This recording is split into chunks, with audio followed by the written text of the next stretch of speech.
Chusan, Macau, good morning, mayong buntag, magandang umaga sa ating lahat. Kini di ay si Pastor Luther Tiliron, mag-ingon nga kaninyo ang Dios maayo sa tanang panahon, taliwala sa mga panahon nga dili maayo atong sitwasyon, pero nagpabilin ang Ginoo nga maayo nga hikanato. For today's video, gusto na ko ipakita ninyo kay karong adlaw workout mode namo. Nag-fill up ko sa form, in-check, di na ako masabtan ang ilang papel.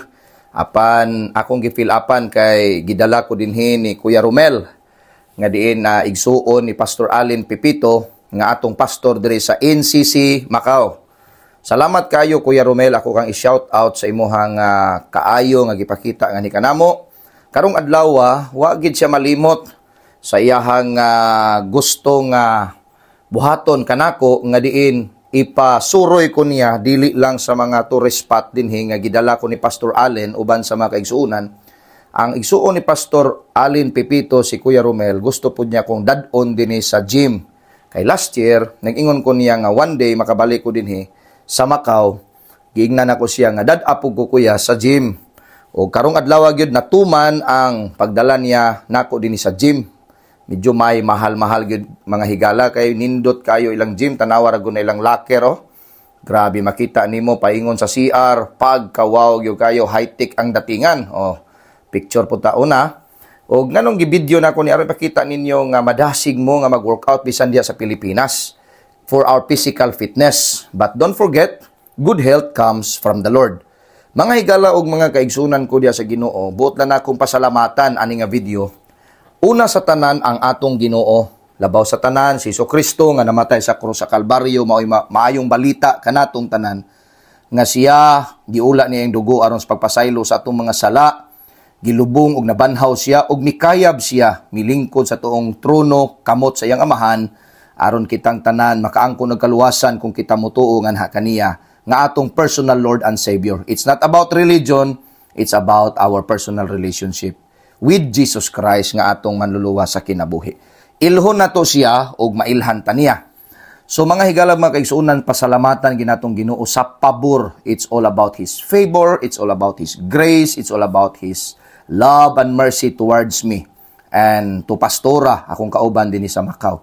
Kay bao ba mo mga igsuon nga dili mi daghag kwarta, wala dili mi kwartahan, apan mingon ang Biblia dato mi diha sa pagtuog espiritu. Tungod ni Kristo, ingon ang Bible, nga siya nahimong pobre si Jesus dito sa cross aron kitang tanan nga mituo nga na kanya mahimong dato. Pero dili lang tanan dunay daghang kwarta. Apan among pagstay sa Macau, nakita nako nga dako kay gasto mga kaigsuonan. Labaw sa tanan kung maghotel ka dinhi. Ang kasagara nga turista labi na sa Pinoy kung dili kwartahan, taas na ray 3, 4 ka adlaw, 5. Mahurot-hurot gyud ang imong budget kung magsuroy-suroy lang ka dinhi, makaingon gyud ka nga uli na kagdali. Apan kining lakaw na mo diri sa Macau mga kaigsuonan, usa ka ministeryo nanudlo sa mga tao og nahimo nga speaker ta sa anniversary sa atong simbahan diri nga NCC, ikatulong tuig sa anibersaryo.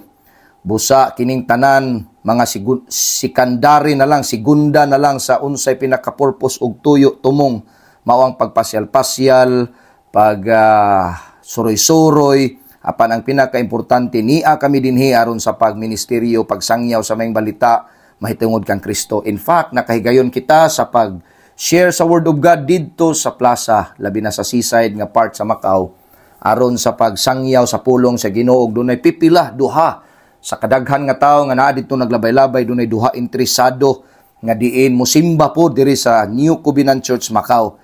Kauban sa itong mga kaigsuonan din sa Macau, salamat kaayo sa ilang pag-atiman, pag-alagad, paglibre, labi na sa tanan namong mga gipalit dinhi, mga pagkaon, o puyanan, tulganan, naman tayo simbahan diri nga giabangan nila. Dire pod mi nagtulog og nagpuyo kana si Pastor Allen, mga higala kanang dakog lawas. Mauna siya ang pastor diri sa NCC. Nagpasalamat kita kaniya o uban sa mga kaigsuonan, akong i-mention sila ni Ate Aya, mao'y magluto, Ate Rose, sila ni Ate Dona, mga atis na to mga kaigsuonan, mga OFW, sila ni Sister Juna, Sister RM, sila ni Lex, o sila ni Sister Rose nga Makati, ni Lita Pipito, silang Pastor Archie, o uban pang mga kaigsuonan, silang Bernadette, si Joy, o kinsa pa na, kinsa pa lain pastora, nailhan nimo. Ato silang pasalamatan tungod sa ilahang gipakita kanato nga kaayo. Silang Sister Pina di ay, Ati Pina. God bless imo ha. Kinsa pa? Ati Duna, humana. So salamat kaayo ninyo mga higalag, mga kaigsuunan nga kamo nagkatinabangay o kung mga pag-ampo ng harmony, unity, and blessings, and favor, mag-uban nga na kaninyo. Ilabi na sa itong igsuon nga usahay din sa Macau, mahutdan o makabsan sa panarbaho.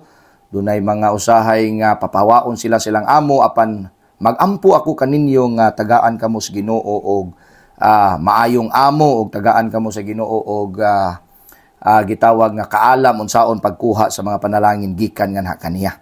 Pasalamatan sad nato mga kaigsuunan ang mga kaigsuunan sa NCC, Lanao del Norte, Zamboanga del Sur ug Usami City, sa Butadon, Barangay Butadon, Lanao del Norte. Atong pasalamatan pod sa Puro 4 sila ni Ate Jeline uban sa mga kaigsuunan nga naa didto nga nagahiusa sa pagtabang sa mga pag-ampo bisan sa tanang panahon nga dunay mga gikinahanglan ang buluhaton sa Ginoo kamo miayuda og mitabang niining tanan. Kami nagpasalamat nga na-unwind me for how many days nga naa dinhi. Sa giingon ko pa, wa mi daghang kwarta apan naka-stay mig dugay dinhi sa Macau. Dako kayo ang gastuunon tungod kay ang imong kwarta nga Philippine money imong i-convert sa Macau money, magamay higalag igsuon unya ipalit nimo dinhi. Dako gyud ka gasto kung mo tur-tur ka dinhi apan salamat sa dako pagyud kayo nga grasya sa Ginoo nga diin dugay ta nagpuyo dinhi. All in all, sa di pa mi muuli karong sunod nga mga adlaw, 16 ka adlaw kaming magpuyo dinhi sa Macau og all is well. Salamat sa Ginoo nga maayo ra mong lawas uban ni pastora, salamat sa kusog, salamat sa grasya. Salamat kayo na kami diri murag nanambok nga grabe mga kaigsunan, suroy-suroy. Aside ni ana nakahigayon kita og dulag basketball, jogging, giubanan kita sa mga kaigsuunan, baklay, hiking.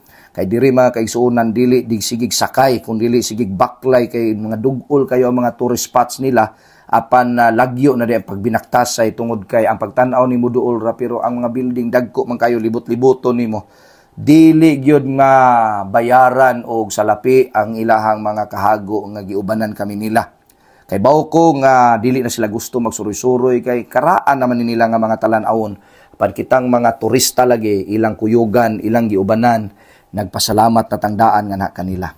Busa pasalamatan natong Ginoo tungod ani nga ministry, tungod sa mga pastor nga taliwala sa kalisdanan sa giagian sa pastor, usahay ma-disrespect siya, usahay ma-persecute siya, usahay dili siya tagdon, usahay i-reject siya, usahay dunay makabug-aton sa simbahan apan duna pud ay panahon ng Ginoo mugpanalangin kanato kitang mga pastor nga di ay tininuod nga nagsangyaw sa maing balita o kita pa sination sa Ginoo sa dako niyang grasya sa atong kinabuhi.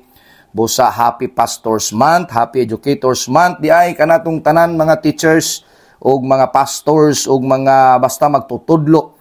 Happy Educators Month o Happy Pastors Month. Mabuhay ang mga pastors, mabuhay ang mga teachers, mabuhay tang tanan nga nagbuhi sa atong kinabuhi. Dili man siguro nagunahunang uban tungod kay ligi sa ministry, sa gingon ko pa bisag lisod ang buluhaton sa Ginoo, murag sayon tan-awon sa mga tao nga dili pastor. Kaya ang mga pastor lagi taganta mo gamay nga idea, iya tanan problema simbahan, problema pud niya. Pero sa problema sa pastor dili mahimong problema sa mga tao. Apan sultian ta mo tinuod nga ang Ginoo maayo gyud kay sa among kinabuhi, sa amo ang kasinatian kung kita di ay mga kaigsuon na nakasabot sa dakong grasya sa Ginoo, mahimo tang matinud-anon nga kaniya tungod sa kadako nga gugmas Ginoo yang pagkamatinud-anon nga ni kanato og sa iyang pagsunod sa iyang amahan, kita sad mag-obey sa buluhaton sa Ginoo as a result of God's obedience to the cross, even to death, tungod kay gihimo na niya para sa iyang dakong gugma nga ni kanato. Salamat kaayo Ginoo, magpasalamat kita sa Ginoo mga kaigsuonan, siya gyud ang tinubdan, hinungdan ni ining tanan. Kay kung wala ang pabor nga na kaniya, it's not about our ability, it's not about our talent, it's about God's grace, it's about Him, nga diin naa sa mong kinabuhi, nag-uban ka namo bisan asa kami paingon.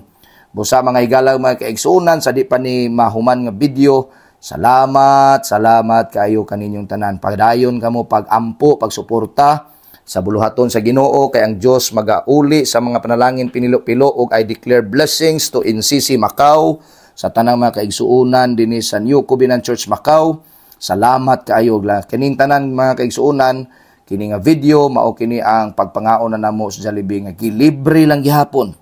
Mga kaigsuonan, salamat kaayo Kuya Romel nga naglibre namo niini. Uban ni Pastor Allen nga iyang igsuon. O salamat sa giabre sa Ginoong opportunity. Mga followers, mga solid followers diri sa Facebook, God bless kaninyo bisan sa atong mga basher.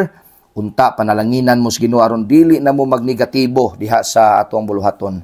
So karon guys, manguli nami sa balay o kini nga area nga akong ipakita nga na kaninyo, duol ra gyud kayo dinhi, mao ning gitawag nga San Malo no nga plaza or park ani daghan kay mga tao. Ang simbahan duol ra gyud kay dinhi. Salamat sa inyong pagtan-aw ug paghuman. God bless.